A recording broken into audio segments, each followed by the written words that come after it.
Assalamualaikum warahmatullahi wabarakatuh. Bagaimana kabar kalian? Semoga kita masih diberi nikmat sehat oleh Allah Subhanahu wa Ta'ala. Sebelum kita mulai pelajaran pada hari ini, marilah kita berdoa menurut agama dan kepercayaan masing-masing. Berdoa, mulai. Selesai. Pada pertemuan kali ini kita akan membahas tentang besaran dan pengukuran. Tujuan yang ingin kita capai adalah mampu memahami konsep besaran dan satuan, mampu mengklasifikasikan macam-macam alat ukur berdasarkan besaran yang diukur, mampu mengukur dengan menggunakan alat ukur yang sesuai, dan mampu menuliskan hasil pengukuran menggunakan aturan angka penting dan notasi ilmiah. Kalian perhatikan gambar di bawah ini. Kalian tentu tidak asing dengan aktivitas pengukuran. Contohnya pada saat menimbang bayi, pada saat menimbang bawang di pasar, pada saat kalian mengukur menggunakan meteran, dan lain sebagainya. Besaran, satuan, dan dimensi. Tentu kalian sudah terbiasa melakukan pengukuran dengan menggunakan penggaris dalam aktivitas belajar yang kalian lakukan. Besar yang didapatkan dari pengukuran kaitannya adalah dengan besaran. Besaran adalah sesuatu yang dapat diukur dan dinyatakan dengan angka dan satuan. Satuan adalah ukuran yang menjadi acuan dalam besaran. Besaran terdiri dari besaran pokok dan besaran turunan. Besaran pokok adalah besaran yang satuannya telah ditetapkan terlebih dahulu dan tidak diturunkan dari besaran lain. Ada 7 besaran pokok, yaitu panjang, massa, waktu, suhu, kuat arus, intensitas cahaya, dan jumlah zat. Besaran turunan adalah besaran yang satuannya diturunkan dari satu atau lebih besaran pokok.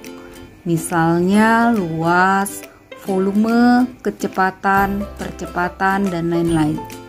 Sedangkan dimensi adalah cara suatu besaran turunan diturunkan atau disusun berdasarkan besaran pokoknya. Besaran, satuan, dan dimensi besaran pokok. Panjang, satuannya meter, dimensinya L. Massa, satuannya kilogram, dimensinya M.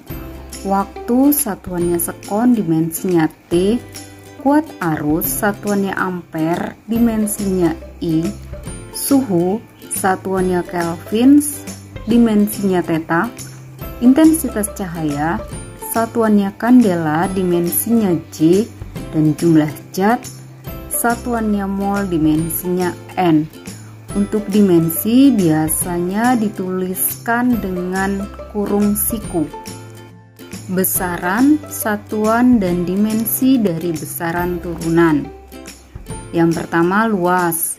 Luas itu rumusnya panjang kali lebar, sehingga satuannya adalah meter persegi.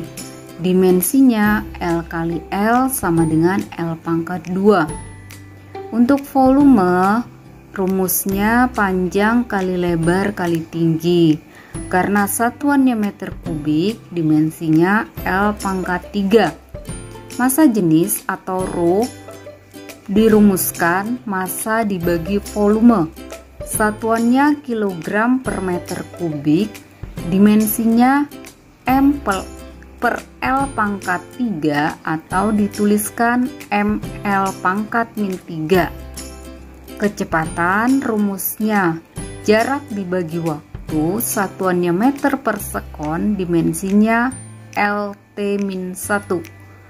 Percepatan rumusnya kecepatan dibagi waktu, dimensinya LT pangkat min 2. Gaya, rumusnya massa dikali percepatan, satuannya adalah Newton atau kilogram meter per sekon kuadrat, sehingga dimensinya M kali L kali T pangkat min 2. Untuk usaha F kali delta S, satuannya adalah Joule atau kilogram meter persegi per sekon persegi, sehingga dimensinya M kali L pangkat 2 kali T pangkat min 2. Daya P, rumusnya adalah usaha dibagi waktu, satuannya watt atau dituliskan kilogram meter persegi per sekon pangkat 3, sehingga dimensinya M kali L pangkat 2 kali T pangkat min 3. Angka penting dan notasi ilmiah. Angka penting adalah hasil pengukuran yang nilainya sudah benar-benar diyakini, yang meliputi angka pasti dan angka taksiran. Aturan angka penting yang pertama, semua angka bukan 0 adalah angka penting. Contohnya 2, 3, 4 sama dengan 3 angka penting, 1, 2, 3 sama dengan 3 angka penting, 5, 6, 7, 8 sama dengan 4 angka penting. Angka 0 yang terletak di antara angka bukan 0 adalah angka penting. Contohnya 2021 sama dengan 4 angka penting. Angka 0 yang terletak di sebelah kiri angka bukan 0 bukan angka penting. Contohnya 0,00025 sama dengan 2 angka penting.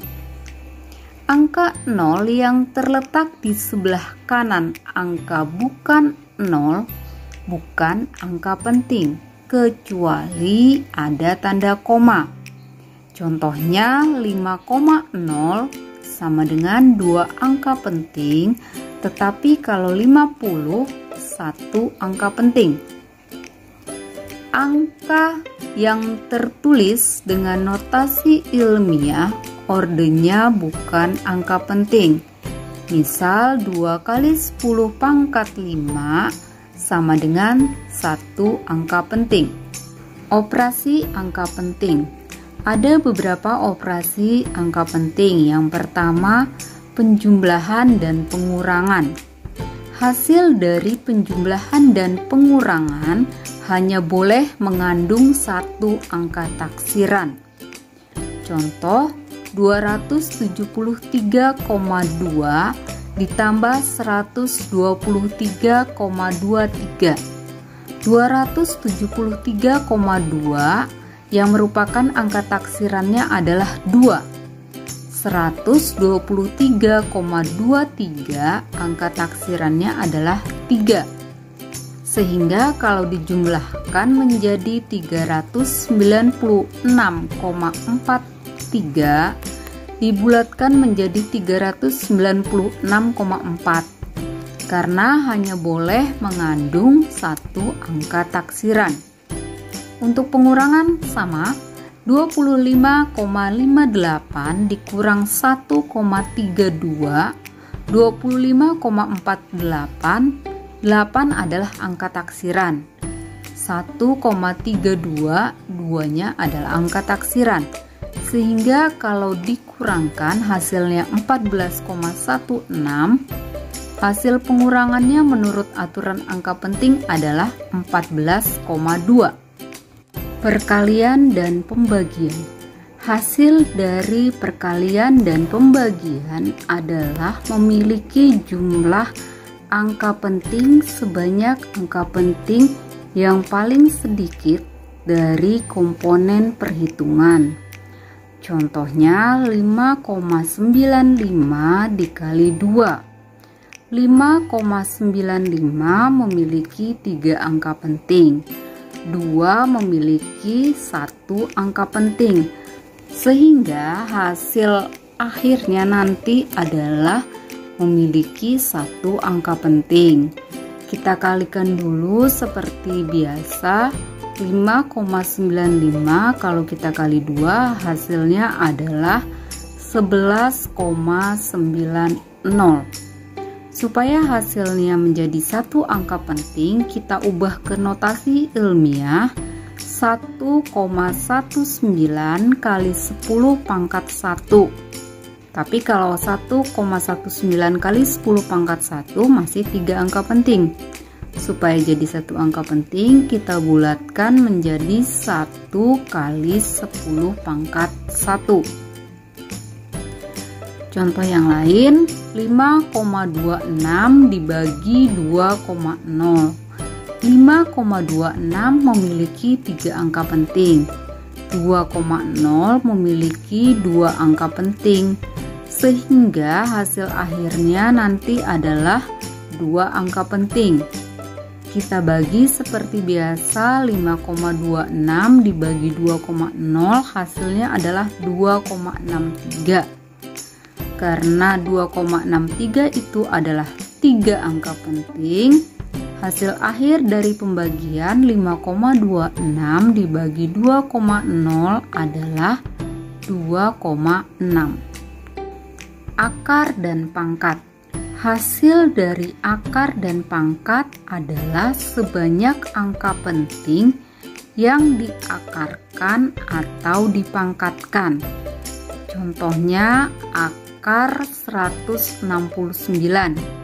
169 itu memiliki 3 angka penting, sehingga hasil akhirnya nanti adalah 3 angka penting. Kalau secara matematika, akar 169 adalah 13. Tetapi kalau menurut aturan angka penting, karena harus memiliki 3 angka penting menjadi 13,0. Untuk pangkat sama, 9 pangkat 2. 9 itu satu angka penting, berarti hasil akhirnya nanti adalah satu angka penting. Kalau kita pangkatkan seperti biasa, 9 kuadrat adalah 81. Tapi 81 memiliki 2 angka penting. Supaya menjadi satu angka penting, kita ubah ke notasi ilmiah menjadi 8 kali 10 pangkat 1. Notasi ilmiah. Notasi ilmiah adalah cara penulisan sebuah angka, baik hasil pengukuran maupun perhitungan yang terlalu kecil atau terlalu besar ke bentuk desimal. Aturan penulisan notasi ilmiah adalah A kali 10 pangkat N. Dengan A adalah satuan, berarti antara angka 1 sampai 9. N adalah eksponen berupa bilangan bulat. Contohnya 2000 kalau kita ubah ke notasi ilmiah 2 kali 10 pangkat 3, 0,005 sama dengan 5 kali 10 pangkat min 3. Konversi satuan. Konversi satuan adalah bagaimana kita mengubah dari sistem satuan ke sistem satuan yang lain. Contoh, 1 km sama dengan 1000 meter, 0,5 gram sama dengan 0,0005 kg, 72 km per jam sama dengan 20 meter per sekon. Pengukuran. Pengukuran adalah kegiatan mengukur atau membandingkan suatu besaran dengan satuan. Pengukuran dapat dilakukan secara langsung dan tidak langsung. Pengukuran secara langsung menggunakan alat ukur, sedangkan pengukuran tidak langsung adalah pengukuran menggunakan tambahan rumus untuk menghitung nilai yang diinginkan. Kriteria kemampuan alat ukur. Yang pertama, ketelitian, yaitu kemampuan alat ukur untuk memberikan hasil ukur yang mendeteksi hasil sebenarnya. Ketepatan, yaitu kemampuan alat ukur untuk memberikan hasil yang sama dari pengukuran yang dilakukan berulang-ulang secara bersama-sama. Sensitivitas, yaitu tingkat kepekaan alat ukur terhadap perubahan besaran yang akan diukur, dan kesalahan atau error penyimpangan hasil ukur terhadap nilai yang sebenarnya. Macam-macam alat ukur, ada pengukuran panjang, contohnya penggaris, jangka sorong, mikrometer skrup, pengukuran waktu, jam, stopwatch, pengukuran massa, neraca. Jangka sorong. Jangka sorong digunakan untuk mengukur jarak, kedalaman, diameter dalam suatu objek. Ketelitian jangka sorong 0,01 cm. Jangka sorong terdiri dari rahang tetap atas, rahang sorong atas, tombol kunci, skala utama, tangkai ukur kedalaman, skala nonius, rahang sorong bawah, benda yang diukur dan rahang tetap bawah.